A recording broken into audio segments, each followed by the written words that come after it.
ఈ షార్ట్ లో మెన్ దగ్గర ఉండాల్సిన బేసిక్ ఎసెన్షియల్ గురించి డిస్కస్ చేద్దాం. మనం ఫస్ట్ అయితే షర్ట్స్ గురించి అయితే డిస్కస్ చేద్దాం. షర్ట్స్ లో plain shirts and check shirts అనేవి చాలా బేసిక్. సో వైట్ షర్ట్ అనేది మీరు ఈజీగా పుల్ అప్ చేయొచ్చు. ఏ అకేషన్ కైనా సరే, లైక్ ట్రెడిషనల్ గా, క్యాజువల్ గా, ఫార్మల్ గా, ఏ అకేషన్ కి ఈజీగా సెట్ అయిపోతుంది. చెక్ షర్ట్ అనేది మీరు లేయరింగ్ యూజ్ చేయొచ్చు. అండ్ నెక్స్ట్ డార్క్ జీన్స్ లో it may blue or black. మీ దగ్గర కానీ బ్లూ అండ్ బ్లాక్ జీన్స్ ఉంటే మీరు ఎన్ని అవుట్ఫిట్స్ అయినా సరే క్రియేట్ చేయొచ్చు. థర్డ్ ఎసెన్షియల్ వచ్చేసరికి టీ షర్ట్స్ లో మనం 2 టైప్స్, ఒకటి ప్లెయిన్ టీ షర్ట్స్, ఇంకోటి ప్రింటెడ్ టీ షర్ట్స్. మనం ప్లెయిన్ టీ షర్ట్స్ అనేవి లేయరింగ్ చేయడానికి ఎక్కువగా యూజ్ చేస్తాం.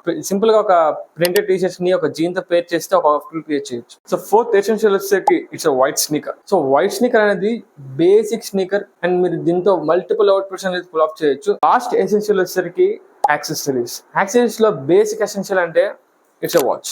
సో వాచ్ లేకుండా ఏ అవుట్ఫిట్ వేసినా సరే అది ఇన్కంప్లీట్. సో ఇలాంటి మరిన్ని ఫ్యాషన్ టిప్స్ కోసం మన ఛానల్ ఎప్పుడైతే సబ్స్క్రైబ్ చేసుకోండి. అండ్ ఈ వీడియో కానీ మీకు నచ్చినట్లయితే లైక్ చేయండి అండ్ కామెంట్స్ లో road to 1K అని కామెంట్ చేయండి.